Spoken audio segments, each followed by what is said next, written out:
सबसे पहले एक सवाल जो आपको सोचने पर मजबूर करता है। क्या कभी आपने सोचा है कि क्लास में पढ़ने वाले कुछ बच्चे अमीर बन जाते हैं तो कुछ बच्चे जिंदगी भर पैसे के लिए स्ट्रगल करते हैं? क्या मेहनत ही सबसे बड़ी चीज है? क्या कुछ और भी है जो हमें अमीर बनने से रोकती है? अगर इस सवालों के जवाब आपको चाहिए तो इस वीडियो को लास्ट तक जरूर देखें। सबसे पहली चीज, लैक ऑफ फाइनेंशियल एजुकेशन। हमें पैसे के बारे में कहीं सिखाया नहीं जाता है।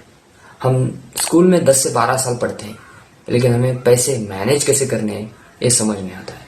बैंक में अकाउंट खोलना, टैक्स सेव करना, पैसे मैनेज करना, इन्वेस्टमेंट करना, हमें कुछ भी सिखाया नहीं जाता है। अभी भी ज्यादातर लोग उन्हीं बैंक के सेविंग्स में अटके पड़े हैं, उन्हें पुराने जमाने में जी रहे हैं। सेविंग्स में पैसे इकट्ठे करते हैं। देखिए, सेविंग्स में पैसे रखने से आपके पैसे बढ़ने नहीं वाले, बल्कि कुछ सालों बाद उसकी औकात उतनी ही रहेगी जितनी आज है, या फिर कम भी हो सकती है, क्योंकि बैंक में डेबिट कार्ड चार्जेस है, अकाउंट मेंटेनेंस चार्जेस है, ढेर सारे खर्चे हैं, वो खुद अपने सेविंग से कट हो जाते हैं। तो इसका मतलब ये नहीं कि आप सेविंग्स में पैसे इन्वेस्ट करते हो तो आप एक अच्छे खासे इन्वेस्टर हो या फिर आप एक समझदार इंसान हो।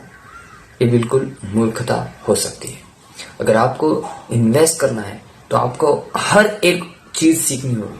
आपको स्टॉक्स में इन्वेस्ट करना होगा, आपको म्यूचुअल फंड में इन्वेस्ट करना होगा, आपको रियल एस्टेट में इन्वेस्ट करना होगा, ईटीएफ में इन्वेस्ट करना होगा, ढेर सारे जगह।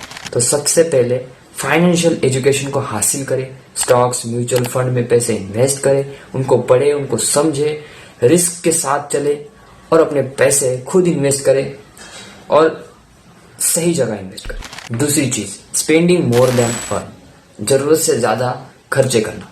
हमारे समाज में ना सबसे ज्यादा ध्यान उन्हीं पर दिया जाता है जिनके पास महंगे कपड़े हैं, महंगे घड़ियां हैं, महंगे गाड़ियां हैं, महंगे महंगे फोन हैं, लेकिन इन्वेस्टमेंट और सेविंग नहीं करते। इसी के चलते हम एक आपके लिए रूल अपनाते हैं जिसका नाम है 50-30-20 रूल। 50% आपके जरूरतों के लिए खर्चा होगा जो कि आपके सैलरी में का होगा, 30% आपकी इच्छाओं के लिए होगा और 20% जो आप हर महीने सेव करोगे। जो भी आपकी सैलरी आएगी XYZ, आप उसमें से 50% जरूरतों के लिए, 30% खुद की इच्छाओं के लिए और 20% सेविंग के लिए। अब फर्ज करिए आपकी महीने की तनख्वाह 30,000 रुपए, तो आप 50% यानी 15,000 रुपए आपके जरूरतों के लिए, उसके बाद 30% आपके इच्छाओं के लिए यानी 9,000 रुपए आपके इच्छाओं के लिए, उसके बाद 20% आपके सेविंग के लिए, इन्वेस्टमेंट के लिए, जो कि होगा 6,000 रुपए। अब इसको जरा कैलकुलेट करके देखते हैं कि ये 6,000 रुपए 10 साल बाद कितने होंगे। अब इस 6,000 को आप अलग अलग जगह इन्वेस्ट करेंगे, जैसे कि स्टॉक्स में 20% यानी 1,200 रुपए, म्यूचुअल फंड में 30% यानी 1,800 रुपए, स्मॉल कैप में 20% यानी 1,200 रुपए और ETF में 20% यानी 1,200 रुपए। अब जो बचा है उसे आप चाहे तो थोड़ा रिस्क लेकर क्रिप्टो करेंसी में इन्वेस्ट कर सकते हैं। अब इस सारी इन्वेस्टमेंट को हम एवरेज 15% रिटर्न के साथ पकड़ेंगे तो ये 6,000 रुपए 10 साल बाद आपके बनेंगे टोटल 15 लाख रुपए। तो रही ना मजेदार की बात।